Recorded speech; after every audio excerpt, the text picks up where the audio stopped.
Hi everyone, welcome back to Iggy's Toy Parade and Soldier Review.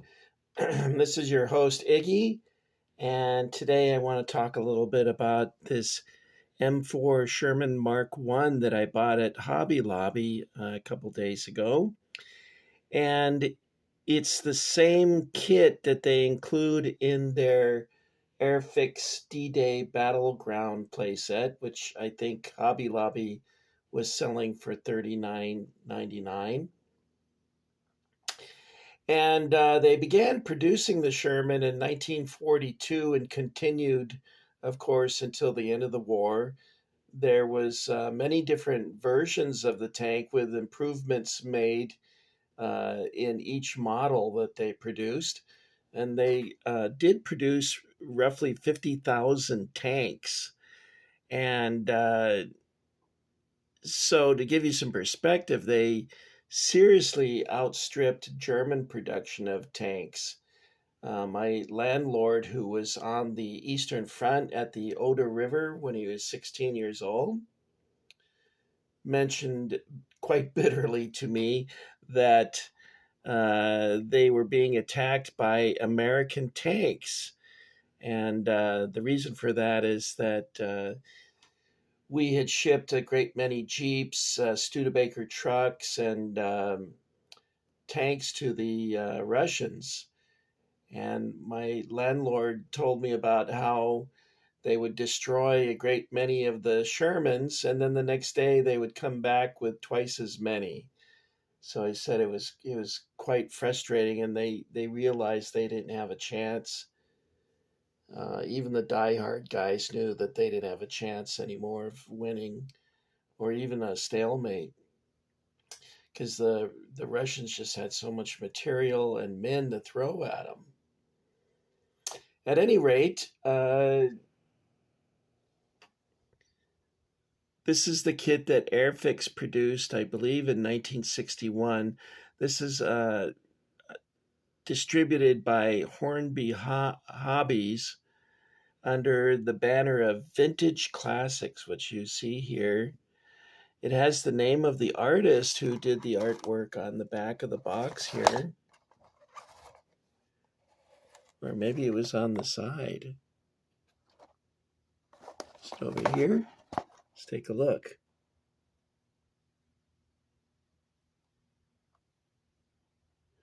Okay, it said the mold was made in 1961, and the pack illustration by G. Schula, that's a nice German name, in 1963. And it says, enjoy the nostalgia with Airfix Vintage Classics. My brother is a great fan of Airfix model ships, and he likes to collect the vintage boxes because he likes the artwork. And he's also a excellent modeler himself. Now it says skill level 2. Despite that, Iggy probably could not make this because I've never been very good with models. I would end up with glue all over my fingers and make a mess. The artwork is interesting in that you got to wonder what they're shooting at. Like this tank here, is he trying to hit a plane? And then over here, they're shooting a machine gun to the side and up into the air. I'm not sure what that's about. And then here, it's supposed to be a machine gun fire splattering on the front slope there. All right, so let's take a look at the kit. You can see here I paid $7.99 for it. And we'll show you. Now, on some of the Airfix D-Day Battleground sets, they actually had a box like this inside the kit, whereas other sets had it just in a loose. Well, here's the decals, by the way. Okay, let's take the contents out so you can take a look at it. They're pretty small because, as you can see there, it's 1/76 scale. And look at the size of this. It's very tiny.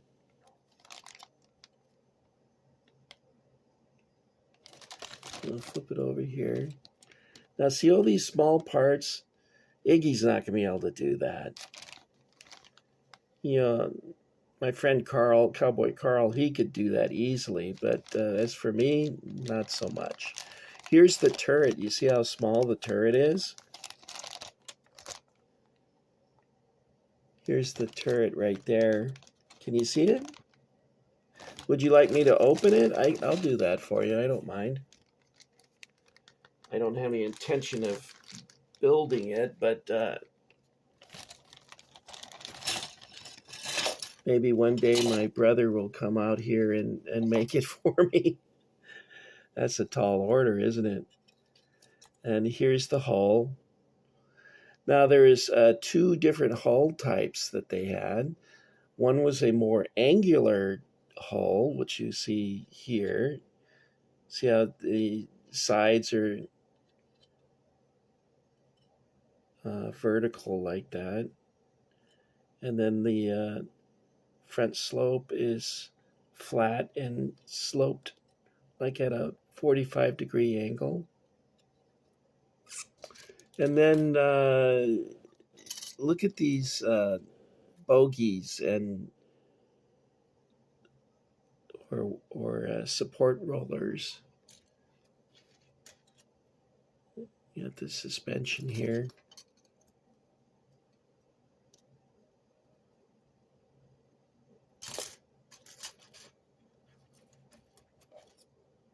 Look at that. All very tiny.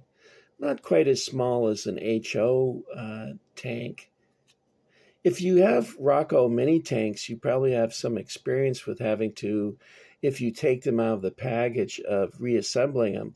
For some reason with Rocco mini tanks, all the parts would come loose, and it's really strange. It looks like they exploded inside their packaging. Okay, guys, that's the Airfix M4 Mark I Sherman. And it says this is the first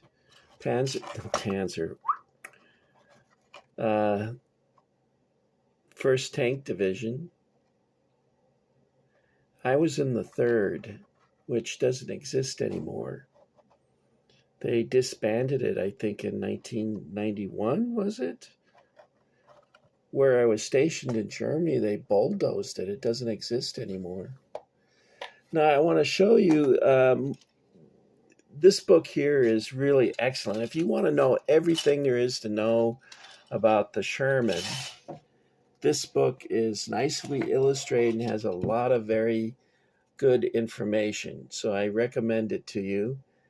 Squadron, I don't know if Squadron's still in business, but back in the late 1970s and 80s, I used to buy a lot of books from them. All right, let's see. Is this it? Yeah. Take a look at these 2 tanks illustrated here, and you can see the various types. You have one that's more rounded on the top there, and then we have one similar to the kit that we have here, where it's more angular, as you can see there. This one has a flash suppressor or a muzzle brake, and this one does not. I think the last model they came out was in 1944.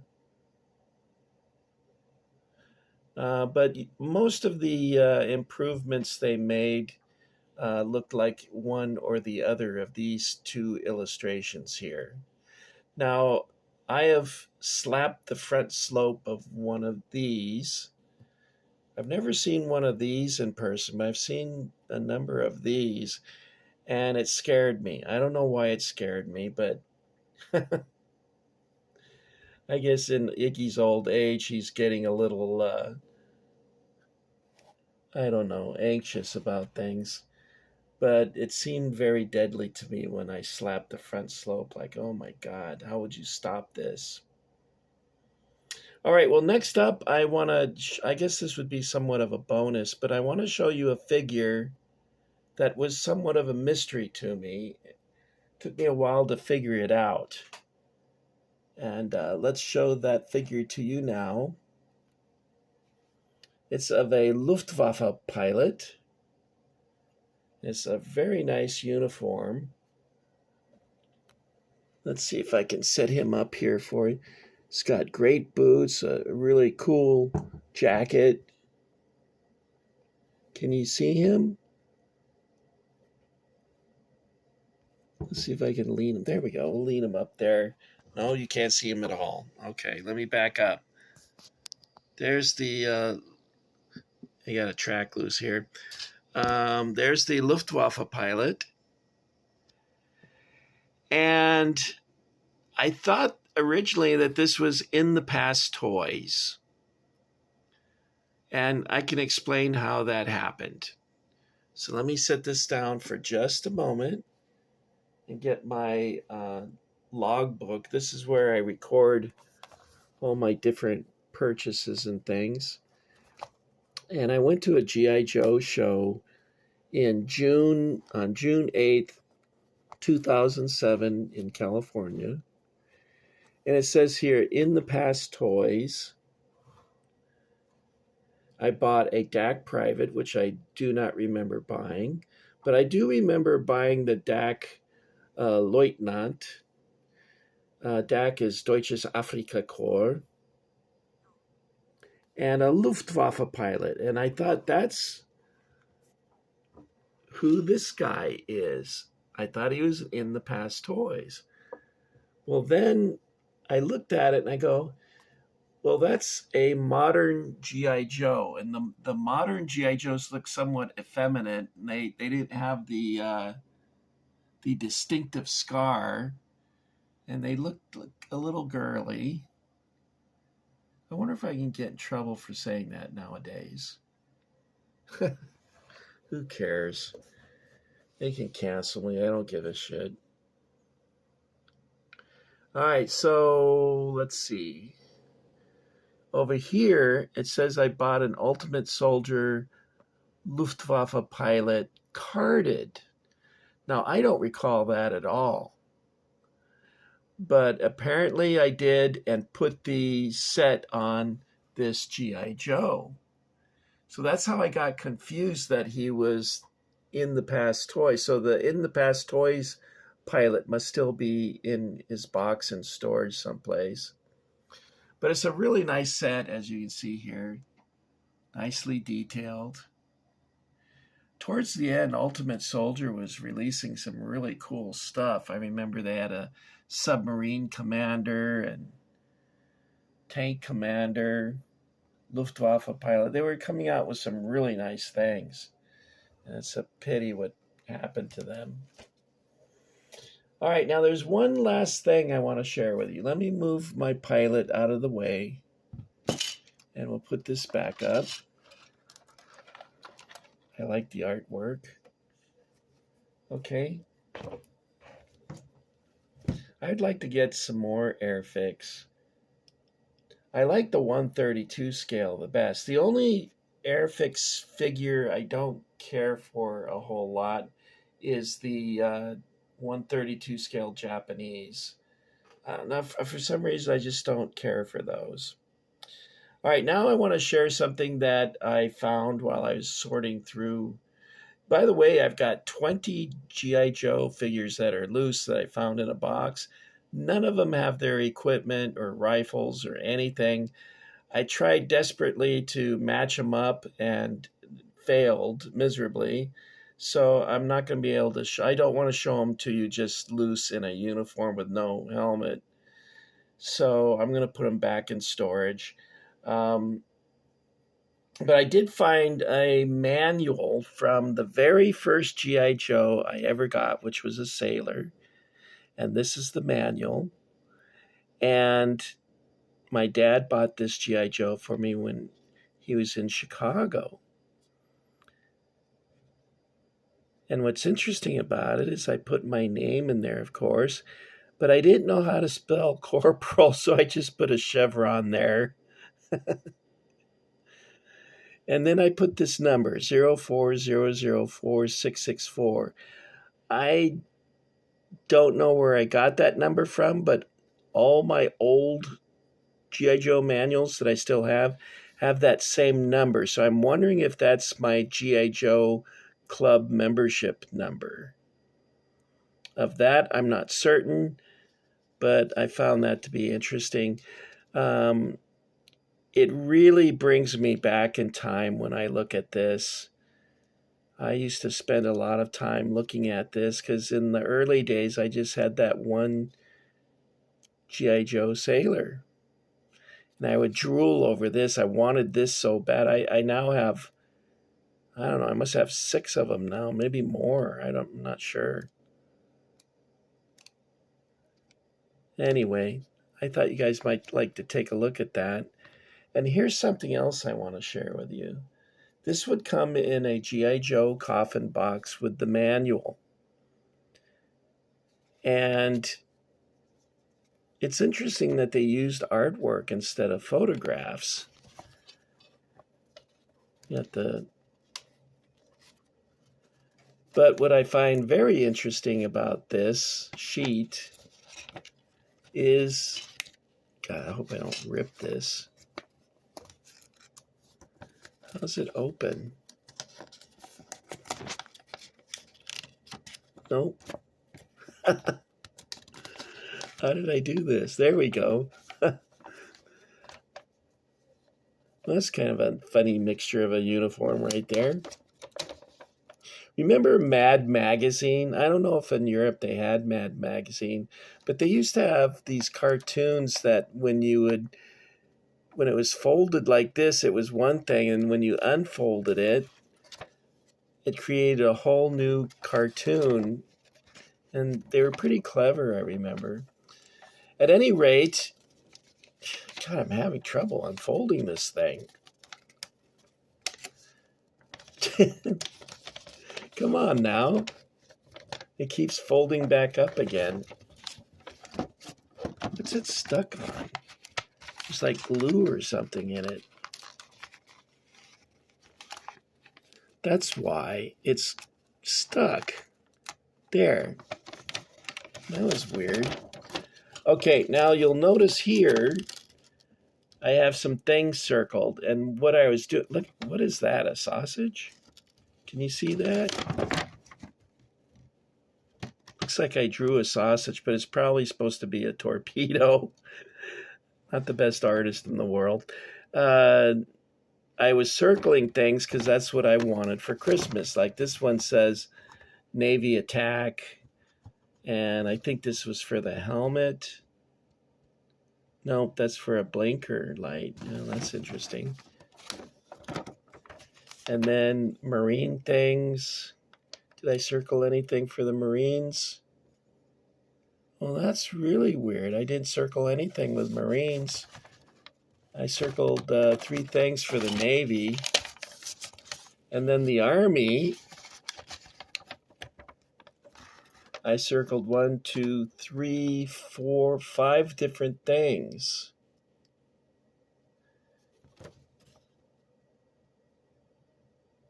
Combat helmet set, so on. Anyway, I thought you might enjoy seeing this. This is a blast from the past. A little nostalgia there. It looks like I asked for an Air Force shirt and tie. Well, that's weird. 60 years later, or how many years it's been now? Almost 60 years ago. Oh, crap. I'm old.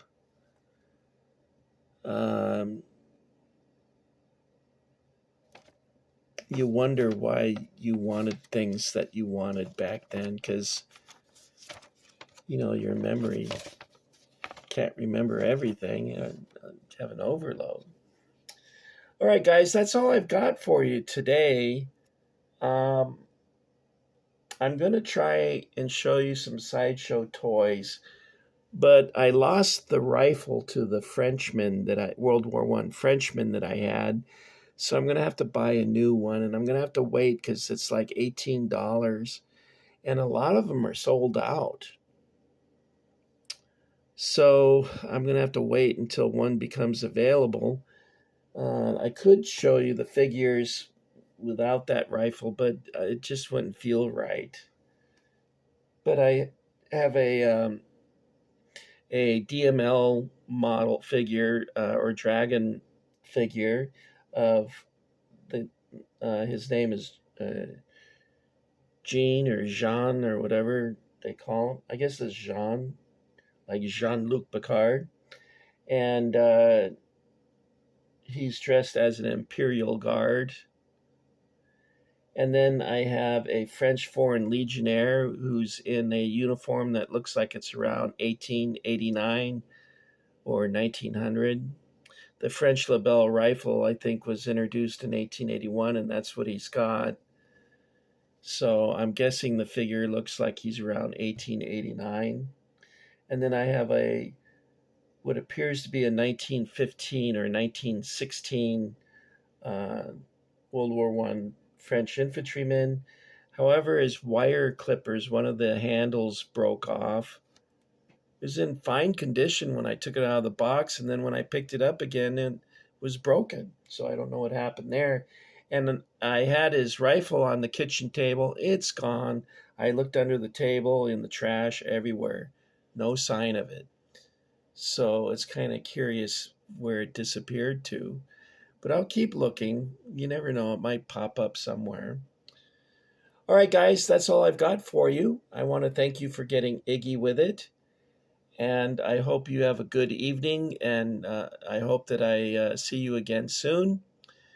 This is Iggy saying sayonara and adios, and dos bedanya, and auf Wiedersehen.